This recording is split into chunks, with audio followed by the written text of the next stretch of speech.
Hello and good evening, STARS family, TFC families. This is Travis back again with a couple of important things about coronavirus and just some tips that I came up with today that I want to share with you guys. Today I'm going to talk about staying stocked up during this crazy time. I know all the stores have been madness, getting water, getting toilet paper, which is just hilarious to me, but hopefully you have your stuff right now. But I'm going to give you a couple of tips on how to stay ahead, and if this does continue longer, a couple of ideas to really keep pushing you forward.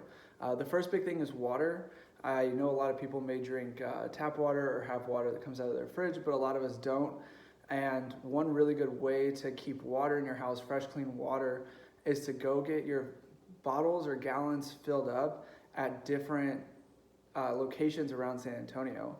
So for a lot less than you can get at the store, you can actually fill up, 1 to 5 gallons at a time of purified or alkaline water. Not only is this going to save you money in the long run, but it's also never going to run out because these type of places use the city's water, which is freaking fantastic. You can really always go back there, always fill up. Pamela and I went and filled up, mason jars recently just so that we'd have extra on hand in case we weren't able to get to the store or, something happened and I had to stay home or had to be quarantined. So I wanted to get ahead of it and really stock up. So I hope that's something you guys will think about. The next thing I want to talk about is food. So one big thing that I learned about recently is that the SA Food Bank is still giving out provisions for families that are in need at this time. Another big thing that's really, really helpful is my church in particular, along with a lot of others, are giving out food and provisions, hygiene type stuff from your church and any sort of assistance that you may need. So if you have a pastor or a church leader that you're close to, contact them if you're not able to get to the store, if you're not working right now, whatever it may be, because a lot of us are out of work and it's not anyone's fault if we can't afford anything right now. So, let's be humble about what we have to do, and maybe we need to ask neighbors or something like that too. But the churches and the SA Food Bank are really here to help right now, and they're doing a lot, which is awesome. The last thing on my list, which is the most important for us transplant kids, is our medication. So what I did was about a month ago, I ordered another 3 months supply, even though I already had about a month and a half left of my medicine. Now, not all of your insurances are able to do this, but if you can, I highly recommend it. And I'm gonna give you 3 reasons why you should really do this now instead of later. The first one is shipping is taking a long time. I ordered this stuff probably 3 weeks ago and I still haven't gotten it yet.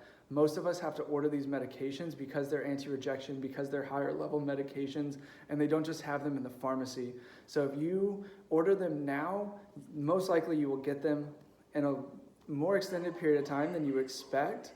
But on the flip side, you're gonna be protected in the long run because the second reason is we don't know how long this is gonna last.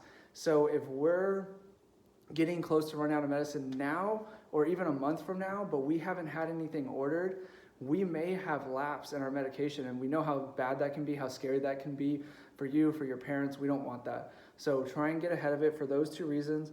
And the last reason is that India and other major pharmaceutical producing countries have actually stopped, slowed down, or just, basically cut out production of pharmaceuticals. And if they haven't stopped making them, they're stopping with shipments to protect their employees, to protect the travel, to protect the people from getting in and out of their country and moving the virus around more. So they may have it right now. Your pharmacy may have medicine now, but they may not in a couple of months, depending on how long this goes.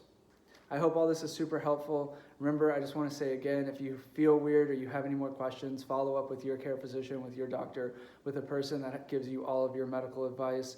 I hope everyone has a great night. I'll be back tomorrow. We love you all. Peace.